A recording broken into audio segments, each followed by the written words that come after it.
എല്ലാ ഏകാധിപതികൾക്കും കാലം നൽകുന്ന ഒരു തിരിച്ചടിയാണ്. മൃഗീയമായി കല്ലെറിഞ്ഞവരെ പോലീസ് അതിനെ ഗുണ്ടകളെന്ന് വിളിക്കുന്ന ഒരു ഇടതുപക്ഷ രീതി നമ്മൾ കാണുകയുണ്ടായി. പിണറായി വിജയൻ എന്ന ഏകാധിപതി കേരളത്തിൽ പോലീസ് ഉൾപ്പെടെയുള്ള പല ആളുകളുടെയും വിവരങ്ങൾ നമ്മുടെ മനസ്സിലുണ്ട്. ഓരോ ചില പോലീസുകാർ സർക്കാരിന് വേണ്ടി വിടുപണി ചെയ്യുന്നത് പോലെയുള്ളതായിരിക്കുന്ന വരാനിരിക്കുന്ന ജനപക്ഷ സർക്കാർ മുന്നോട്ട് പോവുക. ഈ പോലീസ് കേരളത്തിലെ ഇടതുപക്ഷത്തിന്റെ CPIM വാക്ക് കേട്ടുണ്ട്. കേരള ടുഡേയിലേക്ക് എല്ലാ പ്രേക്ഷകർക്കും സ്വാഗതം. നമ്മൾ കഴിഞ്ഞ ദിവസം കണ്ടതായിരുന്നു ഏറ്റവും പ്രായം കുറഞ്ഞൊരു MLA KD തോമസ് ആലപ്പുഴയിൽ നിന്നുള്ള കോട്ട പൊട്ടിച്ച് കമ്മ്യൂണിസ്റ്റ് പാർട്ടിയുടെ കോട്ട പൊട്ടിച്ചൊരു നേതാവാണ്. അതിൻ്റെ അപ്പുറത്തേക്കും നമുക്ക് ആ ഒരു നേതാവിനെ അറിയാം. KC പ്രവർത്തകനായിരുന്നു. അതുപോലെ തന്നെ പോലീസിൻ്റെ മർദ്ദനമേറ്റിട്ടുള്ള തലപൊട്ടി ചോര വാർത്തൊലിക്കുന്ന തോമസിനെ നമ്മൾ കണ്ടതാണ്. അന്ന് പോലീസിൻ്റെ ആ ഒരു ആക്രമണവുമായി ബന്ധപ്പെട്ട് ഭരണപക്ഷം പറഞ്ഞിട്ടുണ്ടായിരുന്നത് അതൊരു രക്ഷാപ്രവർത്തനമായിരുന്നു.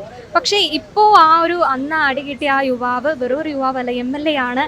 അതേ പോലീസുകാർ സല്യൂട്ട് അടിക്കുന്ന MLA ആണ്. ഇന്ന് നമ്മളോടൊപ്പം ചേരുന്നത് KSUവിൻ്റെ സംസ്ഥാന സെക്രട്ടറിയാണ്, സനോജാണ് ചേരുന്നത്. നമസ്കാരം.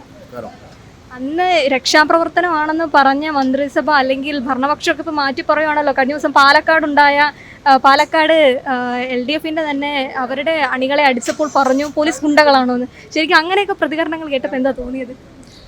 എല്ലാ ഏകാധിപതികൾക്കും കാലം നൽകുന്ന ഒരു തിരിച്ചടിയാണ് AD തോമസിൻ്റെ വിജയം എന്നുള്ളതാണ് നമുക്കെല്ലാവർക്കും പറയാനുള്ളത്.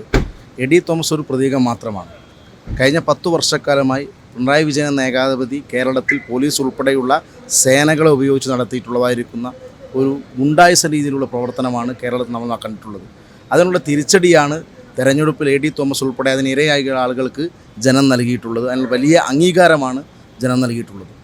തീർച്ചയായും മറ്റു ആ നിലപാടിനോട് എങ്ങനെ യോജിക്കുന്നത്? അന്ന് KD തോമസിനെ അടികിട്ടി ചോര വാർത്തൊലിക്കുന്ന ആ ഒരു ചിത്രമൊക്കെ നമ്മൾ എല്ലാവരോടും അന്ന് ഭരണപക്ഷത്തിനോട് ചോദിച്ചപ്പോൾ പറഞ്ഞത് അന്ന് നവകേരള സദസ്സുമായി ബന്ധപ്പെട്ട് അന്ന് മുഖ്യമന്ത്രി തന്നെ പറഞ്ഞിരുന്നു അതൊരു രക്ഷാപ്രവർത്തനമാണെന്ന്.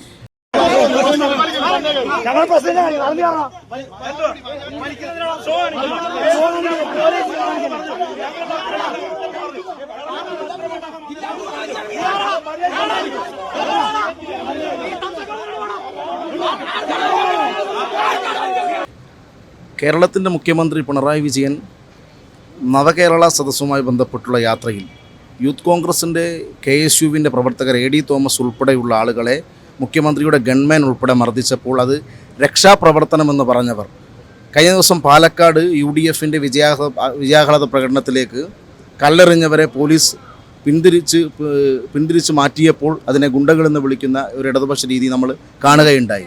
അപ്പോൾ ഞങ്ങൾക്ക് ചോദിക്കാനുള്ളത് AD തോമസിനെയും കേരളത്തിലെ KSU പ്രവർത്തകരെയും യൂത്ത് കോൺഗ്രസ് പ്രവർത്തകരെയും മർദ്ദിച്ചിട്ടുള്ളതായിരിക്കുന്ന പോലീസ് അന്ന് ഗുണ്ടകളല്ലായിരുന്നു. അതാണ് KSUവിന് ചോദിക്കാനുള്ളത്. അന്ന് അവർ ഗുണ്ടകളല്ല, ഇന്ന് അവർ ഗുണ്ടകളായി എങ്ങനെ മാറുന്നു? തീർച്ചയായും. അതോടൊപ്പം തന്നെ മറ്റൊരു വാർത്ത ഉണ്ടായിരുന്നു. ഇന്നലെ ആലപ്പുഴയിൽ നിന്ന് തന്നെ വന്നൊരു വാർത്തയായിരുന്നു വാർത്താ മാധ്യമങ്ങളിലൊക്കെ. KSUവിൻ്റെ ഒരു MSM കോളേജിലെ മറ്റൊരു വിദ്യാർത്ഥിയായിരുന്ന, അപ്പോൾ അവൻ്റെ ഒരു ഫോട്ടോയൊക്കെ വെച്ച് കോളിംഗ് ഒരു വോയിസ് മെസ്സേജാണ് കേട്ടുകൊണ്ടിരുന്നത്. ഞങ്ങളാണ് ഭരണത്തിലേക്ക് വരാൻ പോകുന്നത്, എന്നെ കോളേജിൽ നിന്ന് പുറത്താക്കിയ ആൾക്കാർക്ക് ഞാൻ കാണിച്ചു കൊടുക്കും. ശരിക്കും അതിൻ്റെ ഒരു സത്യാവസ്ഥ എന്താണ്? ഒരുപാട് രീതിയിൽ KSU അല്ലെങ്കിൽ KSU പ്രവർത്തകർക്ക് ഒരു സാമ്രാജ്യം തിരിച്ചു പിടിച്ചതിൻ്റെ ഒരു അഹങ്കാരമാണ്. അങ്ങനെയൊക്കെയാണല്ലോ വാർത്തകൾ വരുന്നത്. അങ്ങനെയല്ല. കേരളത്തിനകത്ത് KSUവിൻ്റെയും യൂത്ത് കോൺഗ്രസിൻ്റെയും ഒക്കെ പ്രവർത്തകർ ഇടതുപക്ഷ ഗവൺമെൻറ്റിൽ നിന്ന് ഒരുപാട് അനീതിയുടെ ഭാഗമായിട്ട് പോലീസിൻ്റെ മർദ്ദനങ്ങൾക്ക് ഇരയായിട്ടുണ്ട്. ആ എല്ലാത്തിൻ്റെയും കണക്ക് ഞങ്ങളുടെ മനസ്സിൽ കൃത്യമായിട്ട് ഓർമ്മയുണ്ട്. അന്ന് ഇടതുപക്ഷത്തിൻ്റെ വാക്കുകേട്ട് KSUവിൻ്റെ പ്രവർത്തകരെ മൃഗീയമായിട്ട് തെരുവിൽ മർദ്ദിച്ച ഓരോ ആളുകളുടെയും പോലീസ് ഉൾപ്പെടെയുള്ള സേനകളിലെ പല ആളുകളുടെയും വിവരങ്ങൾ നമ്മുടെ മനസ്സിലുണ്ട്. അതെല്ലാം കൃത്യമായി ജനാധിപത്യ രീതിയിൽ അതിനുള്ളതായിരിക്കുന്ന പ്രതികരണങ്ങൾ രേഖപ്പെടുത്തിക്കൊണ്ടായിരിക്കും വരാനിരിക്കുന്ന ജനപക്ഷ സർക്കാർ മുന്നോട്ട് പോവുക. എറണാകുളത്ത് നിന്നും ഇങ്ങനെ ഒരു പോസ്റ്റ് ഞാൻ കണ്ടിട്ടുണ്ടായിരുന്നു. ഒരു പോലീസ് ഓഫീസറിൻ്റെ ഫോട്ടോ ഉൾപ്പെടെ KSUവിൻ്റെ തന്നെ ഒരു ഭാരവാഹി ഷെയർ ചെയ്തുകൊണ്ട് ഇയാളാണ് അവിടെ എറണാകുളത്ത് ഏറ്റവും കൂടുതൽ KSU പ്രവർത്തകരെ ഉപദ്രവിച്ചിട്ടുണ്ടായിരുന്നത്, അന്ന് മർദ്ദിച്ചിട്ടുണ്ടായിരുന്നത്, കണക്കുകൾ ചോദിക്കുക തന്നെ ചെയ്യും. ശരിക്കും ആ പോസ്റ്റിൻ്റെ അർത്ഥം എന്താണ്? എറണാകുളത്ത് മാത്രമല്ല, പല ജില്ലകളിലും, കോഴിക്കോട് ജില്ലയിൽ, വയനാട് ജില്ലയിൽ, കേരളത്തിലെ 14 ജില്ലകളിലും ചില പോലീസുകാർ സർക്കാരിന് വേണ്ടി വിടുപണി ചെയ്യുന്നത് പോലെയുള്ളതായിരിക്കുന്ന പ്രവർത്തനങ്ങൾ നടത്തിയിട്ടുണ്ട്. അതെല്ലാം കൃത്യമായി ഞങ്ങളുടെ മനസ്സിലുണ്ട്. അതെല്ലാം ഞങ്ങൾ അതേ രീതിയിൽ തന്നെതായിരിക്കുന്ന ഇടപെടൽ നടത്തി സർക്കാർ മുന്നോട്ട് കൊണ്ടുപോകും. കോഴിക്കോട് അങ്ങനെ ഉണ്ടായിട്ടുണ്ടോ? പണ്ട് വടകരയിലെ നമ്മുടെ ഷാഫിയുടെ മൂക്കൊക്കെ പൊട്ടി നിൽക്കുന്ന ഒരു രംഗം കേരള ജനത മുഴുവൻ കണ്ടിരുന്നു. അന്ന് പറഞ്ഞിരുന്നത്, സർക്കാർ പറഞ്ഞത് ഷാഫി അഭിനയിക്കുവാണ്. അങ്ങനെയൊന്നും ഉണ്ടായിട്ടില്ല. ആ ഒരു ചോര വാർന്നൊലിക്കുന്നത് നമ്മൾ മാധ്യമങ്ങൾ ഉൾപ്പെടെ റിപ്പോർട്ട് ചെയ്ത് പറയുമ്പോൾ അന്ന് സർക്കാർ പറഞ്ഞതായിരുന്നു ഷാഫി അഭിനയിക്കുകയാണ്, ഇങ്ങനെയൊക്കെ അഭിനയിക്കാമോ. അന്നും പോലീസിൻ്റെ ഒരു ഇടപെടലുകളെ പറ്റി പറഞ്ഞിരുന്നു. ഒരു MP അല്ലെങ്കിൽ അങ്ങനെ ഒരു സംഘർഷം അവിടെ ഉണ്ടാവാൻ പോലീസിൻ്റെ ഇടപെടൽ വളരെ മോശമായിരുന്നു എന്നൊക്കെ. ഷാഫിയുടെ അഭിനയത്തിൻ്റെ ഭാഗമായി ഒരു മൂക്കിന് സർജറി ചെയ്യേണ്ടതായിരിക്കുന്ന ആവശ്യം വരില്ലല്ലോ. മെഡിക്കൽ ബുള്ളറ്റിൻ നിങ്ങളെല്ലാവരും കണ്ടതാണ്. പോലീസ് വളരെ മൃഗീയമായിട്ടാണ് ഒരു ജനപ്രതിനിധിയായിട്ടുള്ള ഷാഫി പറമ്പിലിനെ പോലും ആ ദിവസം നേരിട്ടത്. MP ആയിട്ട് പോലും അദ്ദേഹത്തെ മാറ്റാൻ ശ്രമിക്കാതെ ഈ പോലീസ് കേരളത്തിലെ ഇടതുപക്ഷത്തിൻ്റെ CPIMൻ്റെ വാക്ക് കേട്ടുകൊണ്ട് മൃഗീയമായി മർദ്ദിക്കുന്ന ഒരു സാഹചര്യമാണ് ഉണ്ടായിട്ടുള്ളത്. ഷാഫി പറമ്പിലിൻ്റെ വരവിൻ്റെ ഒരു തെരഞ്ഞെടുപ്പിൻ്റെ ഫലം നമ്മളെല്ലാവരും കാണുകയാണ്.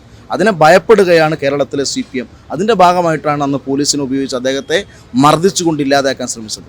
കോഴിക്കോടും അങ്ങനെ ഉണ്ടായിരുന്നു. അപ്പോൾ ബാക്കി എല്ലാ ജില്ലകളിൽ നിന്ന് പറഞ്ഞതിൻ്റെ കൂട്ടത്തിൽ കോഴിക്കോടും അത്തരം പോലീസുകാർ തീർച്ചയായിട്ടും അത്തരം പോലീസുകാരുണ്ടായിട്ടുണ്ട്. അതെല്ലാം ഞങ്ങൾ കൃത്യമായിട്ട് ഓർമ്മയുണ്ട്. ആ രീതിയിൽ ഞങ്ങൾ ജനപക്ഷ സർക്കാർ കടന്നു വന്നാൽ ജനാധിപത്യ രീതിയിൽ നിയമപരമായ രീതിയിൽ ഞങ്ങൾ മുന്നോട്ട് കൊണ്ടുപോകുമെന്നുള്ള കാര്യത്തിൽ ഒരു തർക്കവും വേണ്ട. അപ്പോൾ നമ്മുടെ മുൻ മന്ത്രിയായിരുന്ന AK ബാലന്റെ ആ ഒരു വിഷമം അങ്ങ് തീരും. പോലീസിലെ ഗുണ്ടകൾക്കെല്ലാം കൃത്യമായ പരിഹാരം നടക്കും. പോലീസിലെ ഗുണ്ടകൾക്കെല്ലാം വീട്ടിലിരിക്കാം പെൻഷൻ വാങ്ങാതെ എന്നുള്ളതാണ് ഞങ്ങൾക്ക് പറയാനുള്ളത്. അതാണല്ലേ പുതിയ തീരുമാനം. അപ്പോൾ പിണറായി സർക്കാരിനെ വീട്ടിലിരുത്തിയതുപോലെ പിണറായി സർക്കാരിനെ ജനങ്ങൾ വീട്ടിലിരുത്തിയതുപോലെ പിണറായി സർക്കാരിന് വേണ്ടി ഗുണ്ടാപ്പണിയെടുത്ത പോലീസുകാരെ ഈ സർക്കാർ പെൻഷൻ വാങ്ങാതെ വീട്ടിലിരുത്തുമെന്നുള്ള കാര്യത്തിൽ ഒരു തർക്കവും വേണ്ട. അപ്പോൾ ഇതാണ് KSU നേതൃത്വത്തിൻ്റെ ആ ഒരു അഭിപ്രായമാണ് പറഞ്ഞത്. കാരണം നമുക്ക് അവരുടെ അഭിപ്രായം ചോദിച്ചേ മതിയാവും. ഒരു നീണ്ട 10 വർഷത്തെ സർക്കാർ ഇരുന്ന സമയത്ത് പല KSU അംഗങ്ങളെയും KSU പ്രവർത്തകരെയും അകാരണമായി തന്നെ മർദ്ദിക്കുന്നത് നമ്മൾ കണ്ടിട്ടുണ്ടായിരുന്നു. പലപ്പോഴും മനസ്സാക്ഷിക്ക് നിരക്കാത്ത രീതിയിൽ തന്നെ മർദ്ദിക്കുന്നുണ്ടായിരുന്നു. അന്ന് സർക്കാർ വളരെയധികം നല്ല രീതിയിൽ പ്രതിരോധിക്കുന്നുണ്ടായിരുന്നു ആ ഒരു മർദ്ദനത്തെ. ഒരാളുടെ പോലും അല്ലെങ്കിൽ ഒരു മനുഷ്യത്വരഹിതമായിട്ടുള്ള പ്രതികരണം തന്നെയായിരുന്നു.